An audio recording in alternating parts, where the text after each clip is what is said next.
माझे नाव अनुजा अरविंद तुकडे आणि मी आज तुमच्या समोर वक्ता बनून आयुष्याबद्दलच्या गोष्टी सांगणार आहे. त्या तुम्ही श्रोते बनून ऐकून घ्यावे.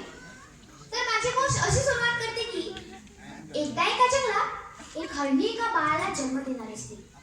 पण ती ज्या ठिकाणी बसलेली असते तिथे जवळच एक वाघ तिच्यावर नजर ठेवून असतो.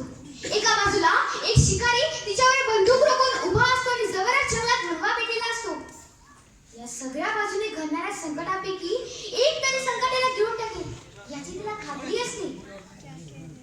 तो शिकारी बंदुकीतून गोळी सोडतो.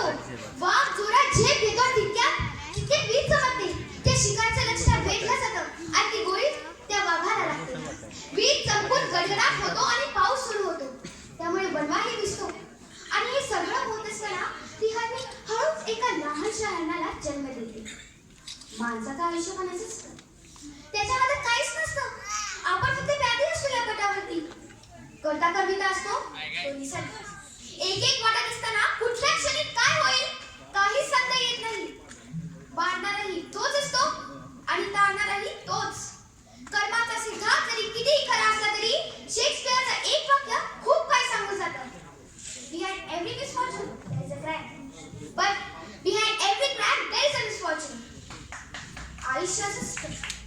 कुणाला दोष द्यावं आणि कुणाचं कौतुक करावं हे दोघे एकाच हाताची जातं. कुठल्या खड्यात अडकणार आणि कुठल्या वर टांगून राहणार हे ठरवणारा मात्र तोच.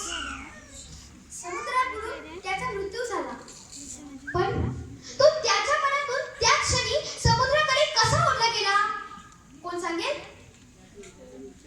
40 घराच्या ढिगाऱ्याखाली गाडलं गेलेलं एक 6 महिन्याचा बाळ 30 तासानंतरही तसंच छान हसत खेळत सापडतं. त्याला त्या ढिगाऱ्याखाली कुशीत घेणारं कोण असतं कोण सांगेल? एका रोजच्या रस्त्याने जाणारी एक बस अचानक दरीत कोसळली. त्याला त्या दरीत ढकलणारं कोण असतं? बरा की ड्रायव्हर. की ड्रायव्हरच्या समोर अचानक आलेला धाड कोण सांगेल? एका मुलाच्या रोजच्या नेहमीच्या ट्रेनमध्ये बॉम्बस्फोट होतो, पण तो त्या दिवशी ऑफिसला गेलाच नसतो. त्यामुळे तो वाचतो. ऑफिसला न जाण्याची इच्छा त्याला त्याच दिवशी का होते कोण सांगेल? त्या हरणीच्या बाळाचा जन्म होताना अचानक वीज का चमकली कोण सांगेल? कोण सांगेल? कोण? कुणीच नाही. हे असंच असतं.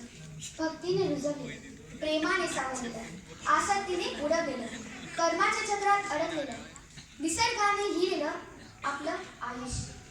मोर नाचताना सुद्धा रडतो आणि राजहंस बळताना सुद्धा गातो. दुःखाच्या रात्री कोणाला झोप लागत नाही आणि सुखाच्या रात्री कोणीही झोपत नाही. याला शिवाय किती दिवसाचं आयुष्य असतं. आजचं अस्तित्व उद्या नसतं. मग जगावं ते हसत. कारण या जगात उद्या काय होईल काहीच सांगता येत नाही. म्हणून आनंद